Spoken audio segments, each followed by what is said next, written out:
type 2. We're fixing to talk about type 3 with group 6. Group 6, up.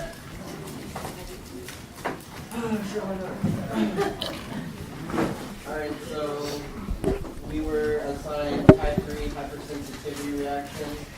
Type 3 is an immune complex type reaction. The way that it manifests itself is inflammation from the formation and deposition of immune complexes. Usually affects the joints, like in rheumatoid arthritis or in inflammation of the kidney as well. Some examples are like urticaria, typical joint pain, adenopathy, systemic lupus, serum sickness, or like I said, rheumatoid arthritis. Kind of the way that this comes about is like an allergen or some kind of disease factor triggers your B immune cells, what makes the IgE antibody, which binds to mast cells, which is a cell in your body that releases histamine, which is like the chemical that's responsible for like your runny nose and hives and stuff like that whenever you have like an allergic reaction. But that is what's causing like inflammation in the joints instead of like your typical allergy symptoms. And some of the things that can be used to not really, I wouldn't say treat like the underlying disease process, but like the relief symptoms would be like your NSAIDs or corticosteroids, which kind of help manage inflammation over a longer period of time. Okay. Very good. I don't know that I have a whole lot to say about that. Other than, we do think about our autoimmune type disorders in the type 3, hypersensitivity, and more, I think, disease process kinds of things. Yeah. Versus the type 1, with the contact stuff. Mm-hmm. Type 2, more so with the hemolytic or the blood transfusions, and now we're talking about more of the autoimmune type disorders. Right. So if y'all kind of getting the picture of how this works, and all they're doing is categorizing them into different types of hypersensitivities, how the body is more, sensitive to some things versus others. Okay. Moving on, we'll go to the type 4 hypersensitivity, and that's group 7. Type 4 hypersensitivity reaction occurs from 1 to 3 days after exposure to an antigen, involves activity by lipokines, activations, and lysozyme, and reaction results in tissue damage, erythema, and itching and vomiting. Examples: contact dermatitis, graft versus host disease, Hashimoto's, thyroiditis, and sarcoidosis. Monitor the reaction site and site distal to the reaction for circulation adequacy. Histamine antagonists such as Benadryl are not useful for type 4 reactions because histamine is not the main mediator. Corticosteroids can reduce the discomfort and help resolve the reaction more quickly. Your diagnostic test would be your CBC test, serum, skin test, blood type cross-match identity antigens, and check for antigen antibody reactions. And some examples of the reactions would be like poison ivy skin rashes, reactions to blood stains, tissue transplant rejection, and TB skin test. Okay. All right. Now, these are more T-cell mediated type things. Okay, where you have B-cell on some, T-cell on others. Okay, you remember bone marrow versus thymus, the different types of cells where they mature. But no, you don't have to get wrapped up in that. I'm just saying that. The thing you're talking about here, let's just get examples. It makes more sense. I think when we talk about examples of what type 4 would be. And one of the things you mentioned was like contact dermatitis, okay? And how, you touch something and a person has a response, a sensitivity to that, okay? And break out, whatever the case may be. What was an example of that? Did you say? Poison ivy. Poison ivy. Okay. So if a person has a reaction to poison ivy, just like, how would you prevent not getting poison ivy again? Stay away from it. Okay. Y'all quick studies. All right, stay away from it. Just like the other things we talked about with type 1. You know. And if stay you away from know- people that have it too. If you're allergic, you're still going to get it from somebody else. Well, Because I have. you got poison ivy from somebody? Mm-hmm. I'm that allergic to it. I'll be done. Doesn't Poison ivy everyone from break what out now? poison ivy now? Being around What? somebody else that Like, has if you it. step on poison ivy outside or something, doesn't everyone pretty much break out from it? I don't. No. I've touched it Not with my bare necessarily. hands. I mean, Never. I guess sometimes people get more desensitized to it, so they don't have as bad a You have to reaction. have the allergy. You don't get desensitized to it after having it a lot. Not if you have a lot. I thought you said if you have it a bunch, you get desensitized. Well, sometimes it depends on the individual. You know what I'm saying? Sometimes you may have a very mild reaction, then a real bad one. Bull.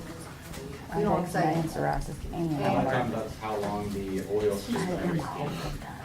The oil, Poison ivy has an oil on the leaves. well, you know more than I do. I literally have poison ivy all the time. Do you really? Yeah, I'm super highly allergic to it, Huh? but I know a lot about it.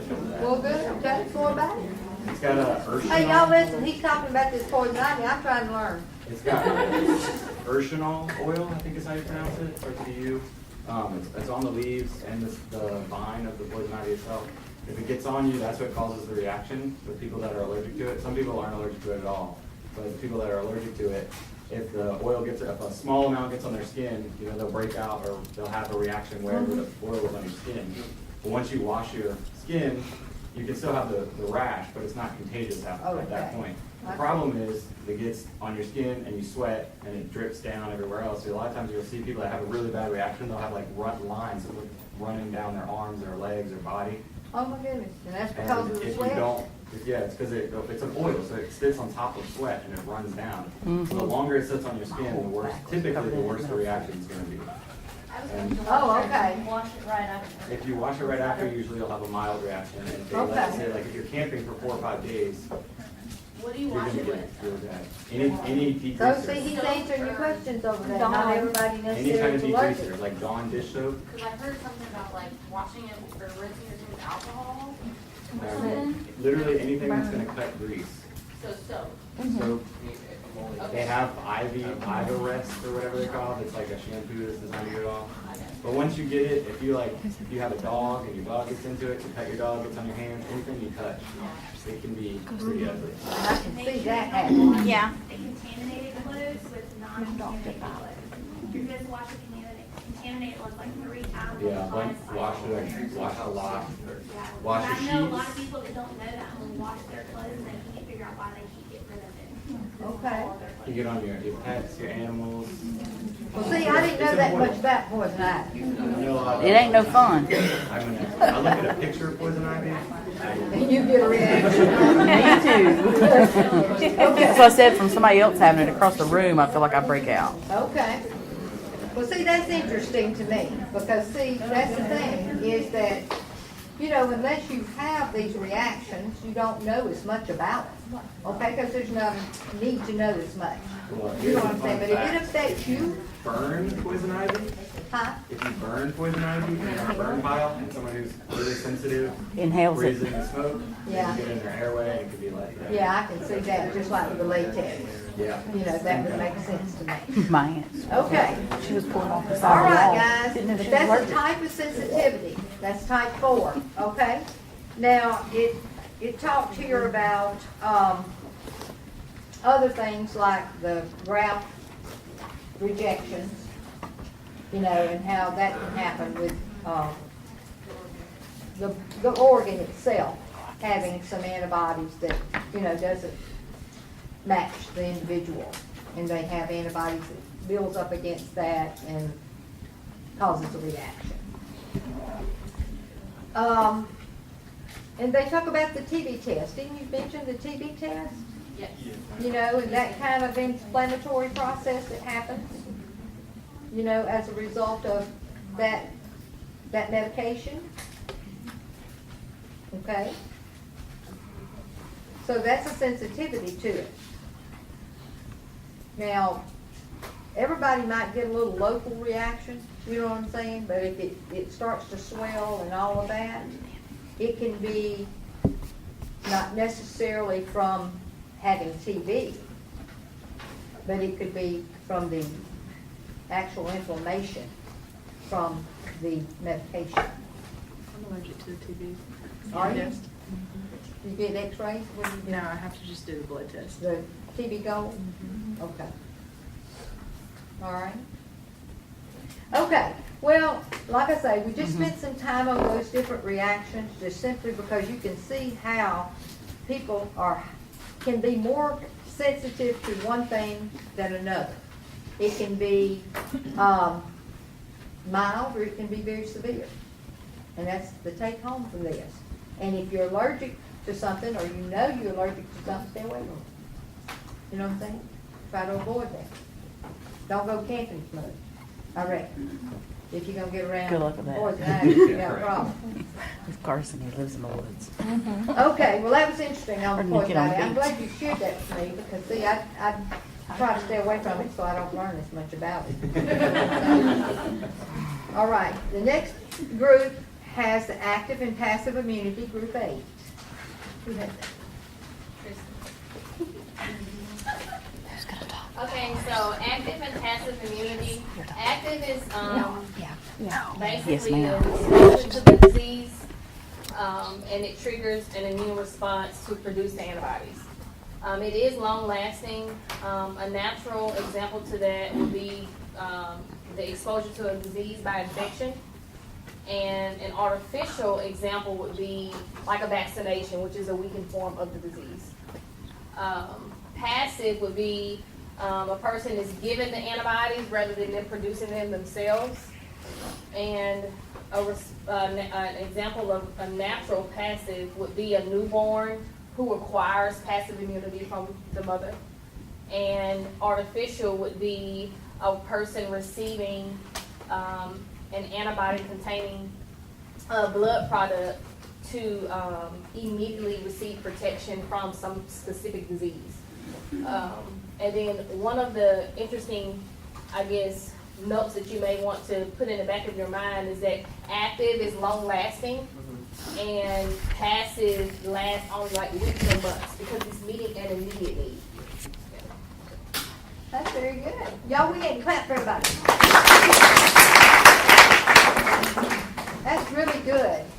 And you just need to understand the difference between the active and the passive. Like she did a great job on explaining that, okay? Because active, your body participates in that, right?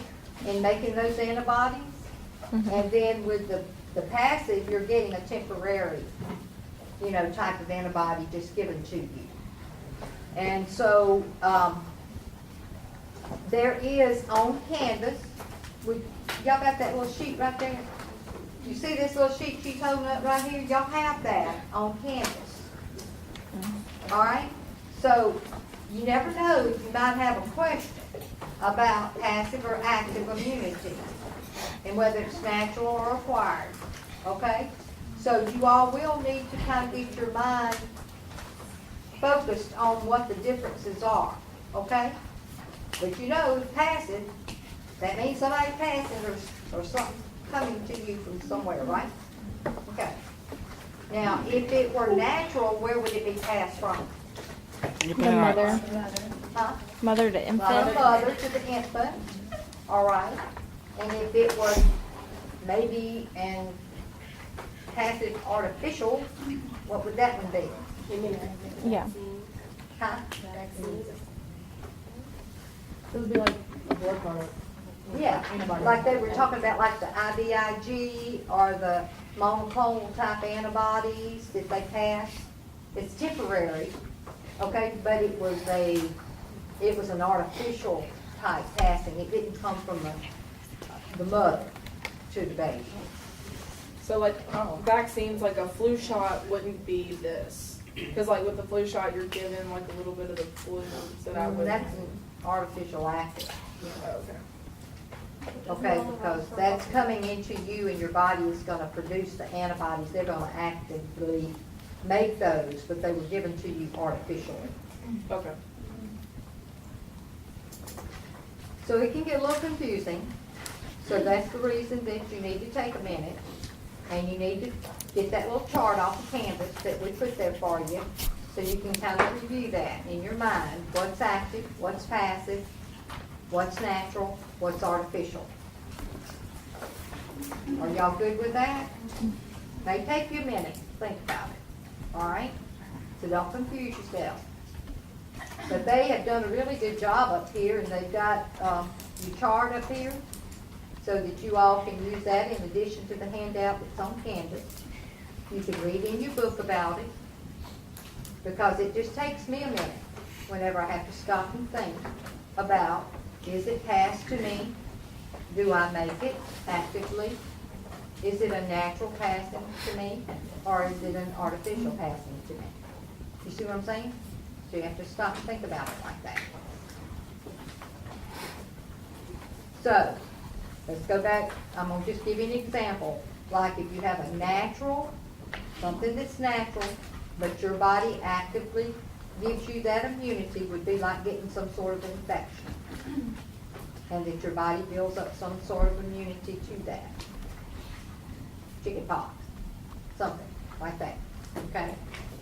Then if you had an artificial active, that would come from a flu shot or a vaccination. You see? Y'all with me? Then if you have that natural passive immunity, you naturally think of the mother to the baby giving antibodies when they're born for a temporary period of time. Like they said, passive is more temporary, active is long term. And then when you think of passive artificial, then that's like the monoclonal antibodies or the IVIG, immunoglobulins that they give people. It's temporary. Because a lot of people who have deficiencies will get some of the immunoglobulins because their body doesn't make them. What did you say the chicken pox was? Well, if you have the disease, that, that's going to be something that your body naturally, actively makes. Okay. Because you've got the chicken pox and your body responded to that. But if you got a vaccination, though, that's going to be the artificial form. Okay. You see? Okay. All right. Like I say, we could go on and on with that. It takes a little bit of stopping and thinking about it. But y'all need to get that straight in your mind. Okay? All right. The next thing we're going to talk about is Gillian Beret. That's group 9. Yep.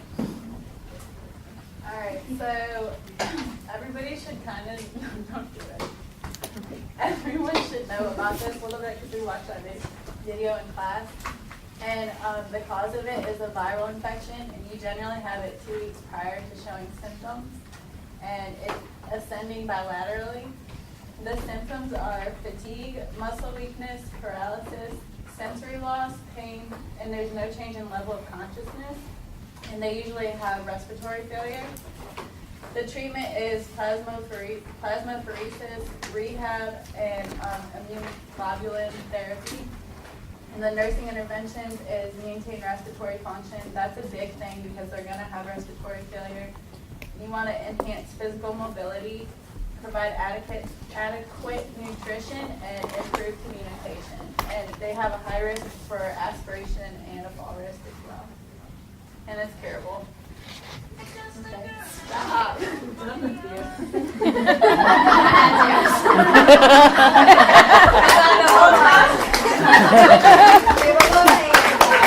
gonna go talk? No, yeah, Terry is. Okay. She's not. Get up there, Tab. No, go ahead, handle it. I'm writing. I'm still writing. Okay. So y'all know a little bit already about Gillian Beret from cognition, right? I don't know what to say. Okay. Reading off that So paper. let's just review just a minute, just to make sure everybody's on the same page for this one. All right, as you know, one of the things that she mentioned is that sometimes, or most often, if they do a good history and physical, what do they find that this person had a history of? Respiratory. Or Something happened to them a few weeks prior to, a virus or something that hit them that maybe could have triggered this. Y'all realize this is an autoimmune type disorder. Don't know why, really. the body turns on itself and causes this to happen. But with Guillain-Barré, what part of the body is involved? The whole, The diaphragm? the nerve. That's correct. That's right. What happens with Guillain-Barré is that the body turns on itself and it destroys the myelin sheath, the covering of the nerves. So it's eating away at the myelin sheath, so therefore the nerves are uncovered, because if you take a piece of wire and it has that coating on the top of it, and you scrape that coating off and it exposes that wire, it doesn't make a good connection, right? So that's what's happening with Guillain-Barré, is that nerve is being exposed. And as a result of that, the connection's not being made. And what is one of the typical symptoms that occurs to begin with that? What do we see with people? What's their symptoms that you start seeing happen? Is that the jerking of the nerves? Fatigue, tingling, The paralysis. numbness, Okay. muscle I weakness. was looking for that Ascending ascending paralysis. Oh, Okay, because as those nerves become uncovered, then they don't have that connection and they start down lower extremity and you start having that ascending paralysis. Okay? And then how does it heal? down. Descending. Mhm. It ascends, descends when it's going back to normal. Okay? And what we also see in Guillain-Barré, the priority, of course, is airway, because it's going to paralyze the muscles that allow the person to breathe on their own. They're going to be put on a ventilator for a period of time. You've seen that, right? Mhm. Okay. And so then over a period of time, which is not a week or so, it could be months to a year or years, depending on the person, and about 70% of them do go back to their normal state at some point. And it takes a while for that to get better. But, like I say, a lot of them have to be put on a ventilator for support, and then they can be taken off of it, you know, when the time comes, if they can breathe on their own. They have, you know, like loss of bladder control and all that kind of stuff goes along with the paralysis itself. And of course, they're not mobile and they get to where they can't swallow. All those kinds of things occur. One of the things I want you to know about it is that they will do a spinal tap. Did y'all hear about that? Huh? Yeah? Okay, what does that show us? If they do a lumbar puncture and they get spinal fluid, what's that going to show us?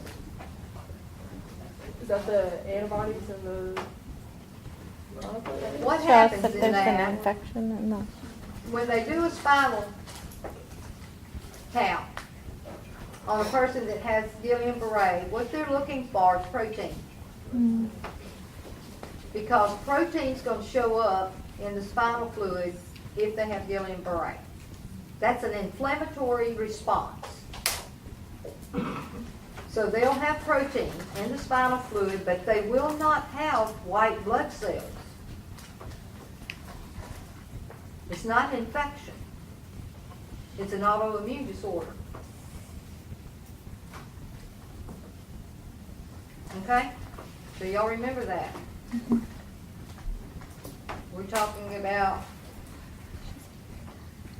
protein in the spinal fluid. Okay? Protein. Okay, let's see if we've talked about everything for that. And y'all, she has mentioned about plasmapheresis. Do y'all know what that is? Transferring the blood. Yeah, it's kind of cleaning the blood of those antibodies, right? Recirculation. And they'll take and put those cells back, but they'll take all that plasma and all that fluid away that has those circulating antibodies in it, and that way you're removing a lot of the problem, right? So that's why that helps that. And then, of course, they can give them some immunoglobulin therapy, you know, IVIG, which is a drug, you know, that will put in some healthy antibodies. Does that make sense? Okay, good. All right, enough said about Guillain-Barré. Number 10, myasthenia gravis. Who wants to talk about that, number 10? We're 10. Right here. Going once. So it's a autoimmune disease. Antibodies impair receptor sites for acetylcholine. Is that right? Okay. Let's see. They diagnose it by doing the tensilon test, the acetylcholinesterase inhibitor test. Okay. It can cause respiratory failure. Some of the signs and symptoms are muscle weakness, fatigue, eyelid drooping, difficulty swallowing. You have a mask-like face and a drooping jaw. Let's see. What else do you want to I don't know what else to say. I guess treatment would be like a thymectomy. Okay. That would be surgery. It would be about 2 to 3 years to really see the results. Plasmapheresis, kind of like the Guillain-Barré, where they just kind of recirculate your blood back into you. Okay. Of course, the meds, they would be on, I think, corticosteroids, but they also lower, prednisone, sorry. And then they lower your immune system, so you got to watch that. The IVIG, it takes about 2 to 3 months of treatments. Pyridoxine. Thank you. Yeah, you got to take that with meals. Nursing interventions would be the precautions, like for aspiration. Conserve your energy, prevent complications, so you would just kind of treat the signs and symptoms. Coincide meal times with, I already said that. And prognosis, weakness may become irreversible. I don't know what else really. Do you want to kind of help a girl out? Okay. All right, y'all. Y'all moving around back there talking amongst yourselves. So pay attention. If you miss a question, it's not going to be my fault. All right, I'm just saying. It's hard to hear, everybody talking and other people talking. Let's talk about myasthenia gravis for a minute. All right, I know y'all had some of that in cognition as well. And the test, the tensilon test, there's another name for that. I believe y'all had a test question on there. There you go. So y'all know about that. All right, y'all already know about that. So we don't need to elaborate. But it's called tensilon as well. Okay, what does that test do? What's it telling us? It cures all the like If they have 30 seconds. Okay, so you can have cholinergic crisis, right? Mm-hmm. Means what? If they have too much medication? Okay. And then if you have a myasthenic crisis, Then that means that they didn't get a vaccine. they didn't get enough medication. There you go. So y'all know the difference there. Okay. So let's talk about it for just a minute. When we talked about Guillain-Barré, we talked about the myelin sheath being uncovered, and that was the nerve involvement that caused the problem for the autoimmune disorder. On myasthenia gravis, what's causing the autoimmune disorder here? acetylcholine. That's correct. The acetylcholine receptors at the bironeural junction. All right? What you've got here in your body is you've got this nerve junction, bironeural junction here. And you've got this chemical called acetylcholine. And what it does is that junction there, you have to have that acetylcholine to be able to make that connection from that nerve to that muscle, to get that muscle to work. Right?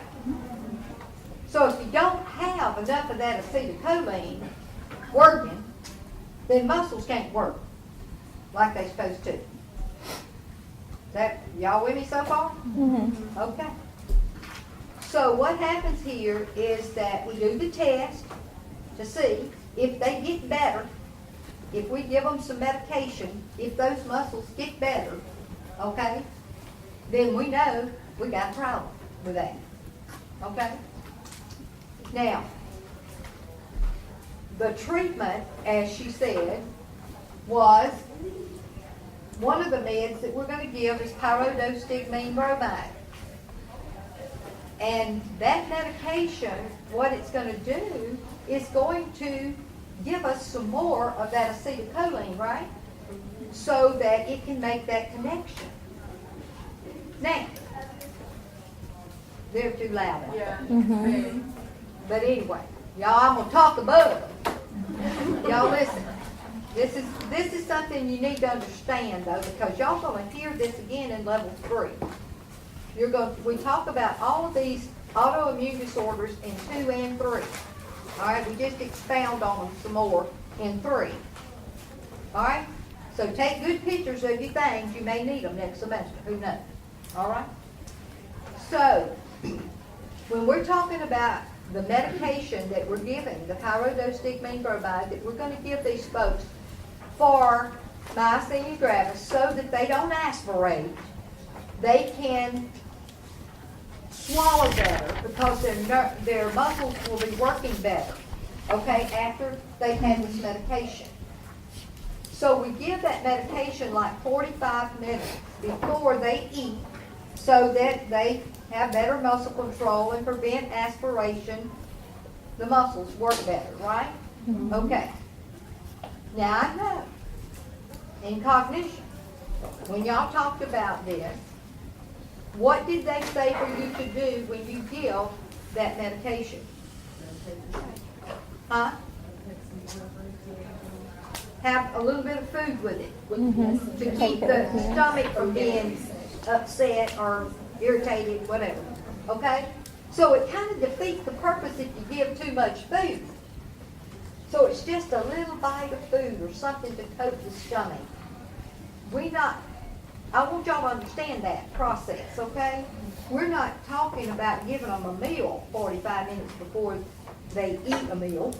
We're just talking about giving them a little something to take their medicine with, applesauce or something. Are y'all good with that? I just want to make sure you understand that. But the purpose of giving this 45 minutes before, you understand, is so their muscle tone will be better. They don't aspirate, they can swallow better. Okay. And y'all know signs and symptoms. I'm not going over the drooping eyelids and all that stuff. Y'all can read up on that. And one of the things I do want to make sure you understand, though, is that a lot of times they'll pace their activities because those muscles are weak. You know what I mean? So they don't do everything at one time because they have to have a little time to recuperate. Okay?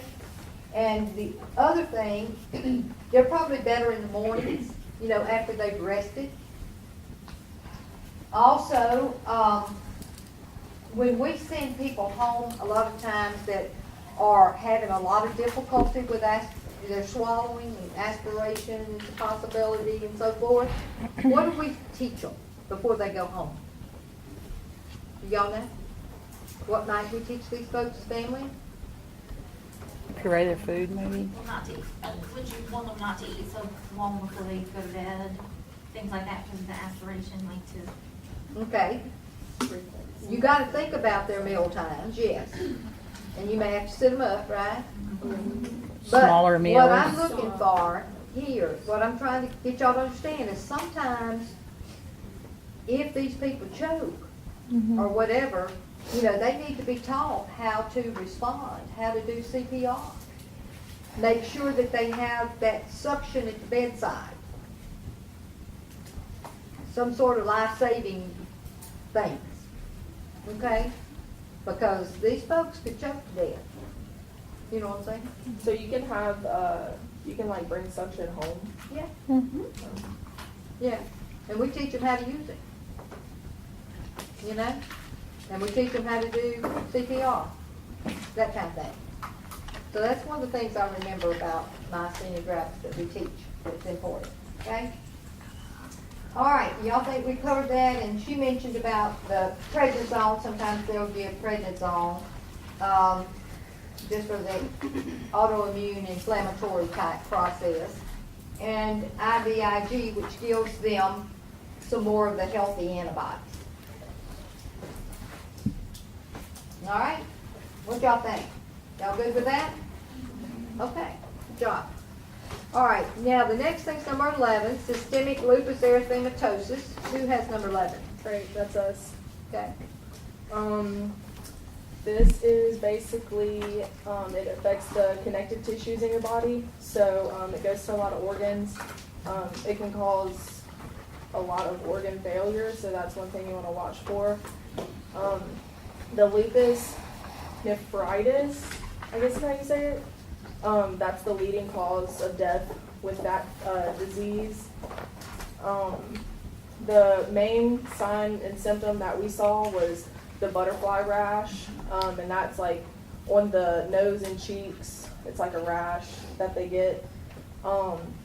Fever, the skin problems like skin rashes related to the sun exposure, so you definitely want to teach them to stay out of the sun. You want to teach them to use lotions, not powders. Right.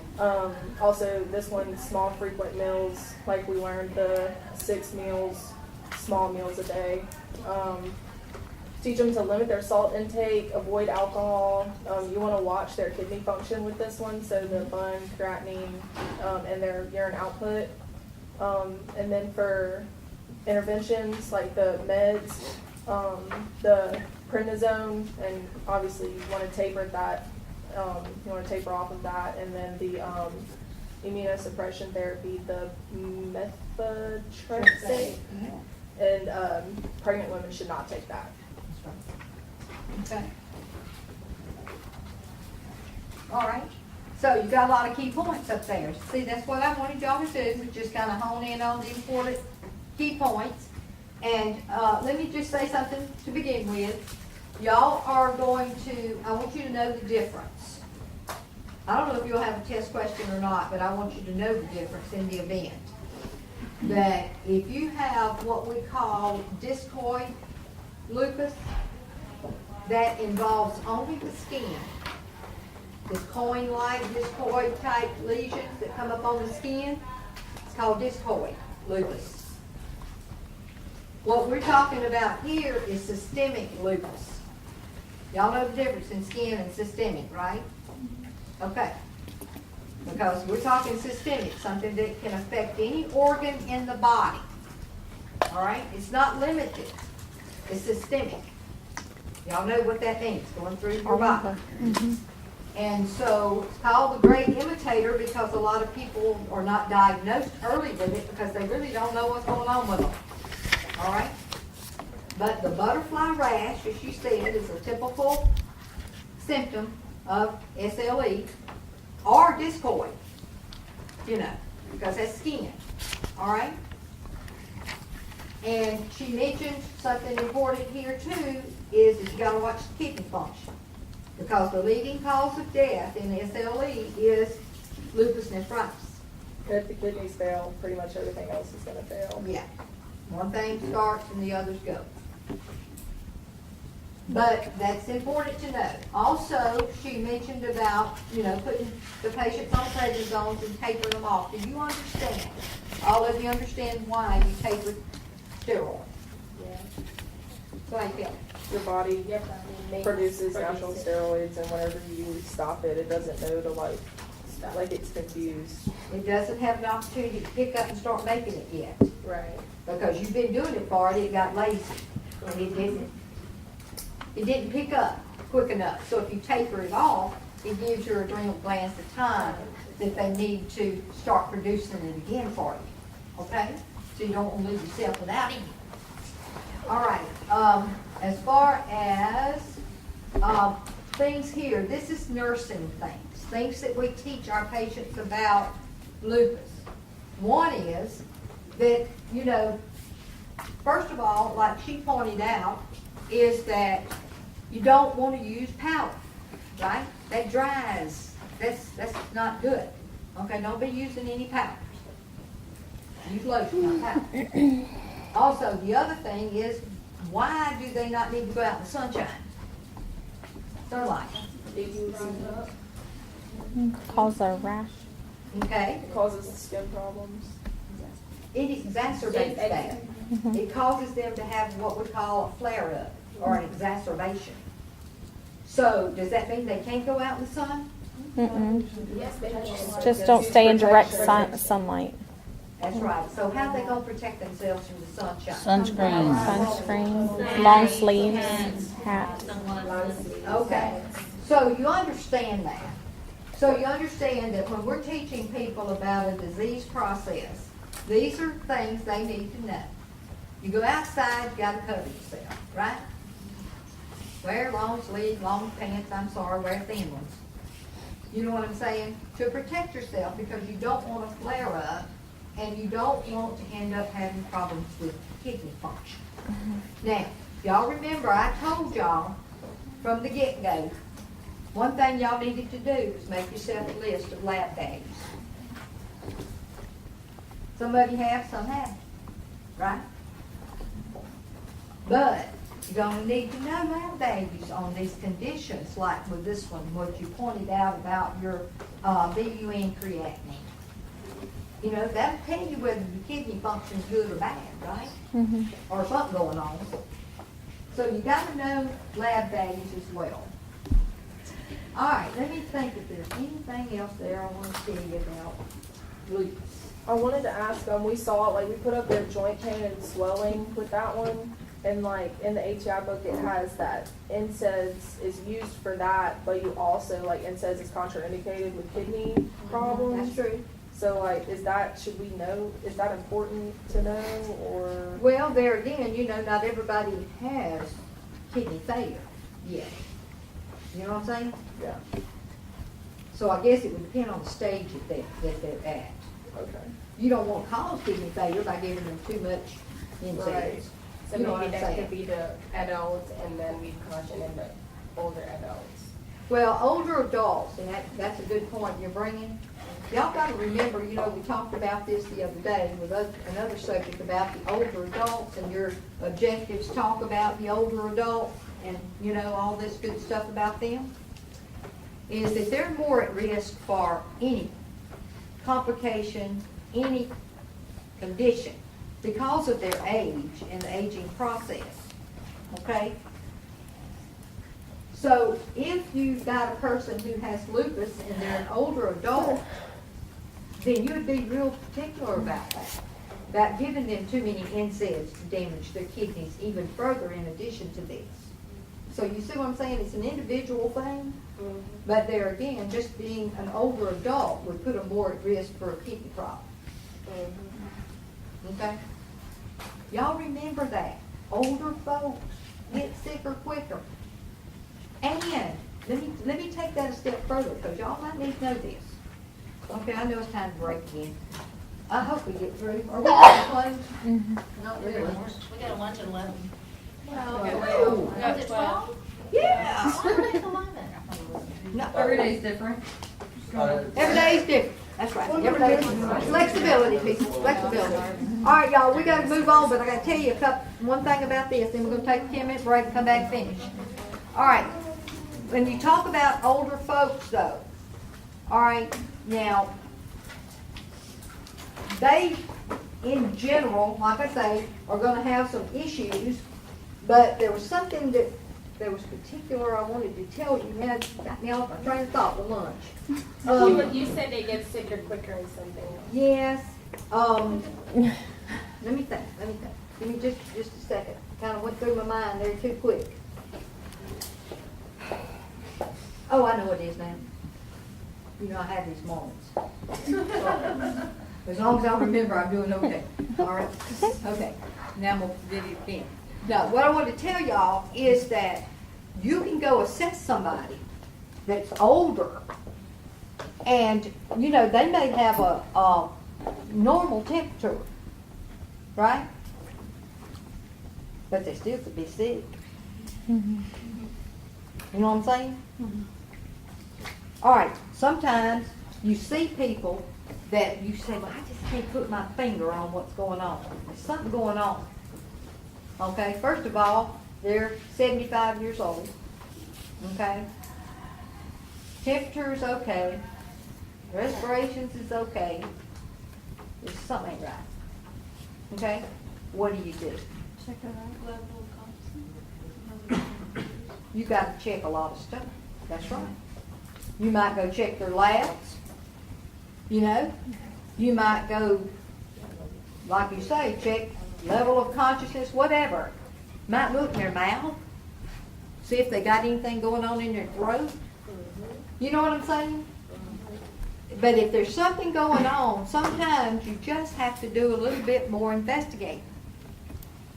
Because just saying, well, they don't act right, but their temperature's normal, respirations is normal, blood pressure's a little low, but they just not themselves. Older folks are like that, is what I'm trying to tell you. You know, sometimes just because, don't treat the machine, treat the person. Y'all heard that before, right? Okay. And like I say, if your gut tells you there's something going on with that patient, get somebody else to come help you assess and see if y'all can figure out if they're okay. That's all I'm saying. With older folks, sometimes it's hard to know because they don't always act like younger folks.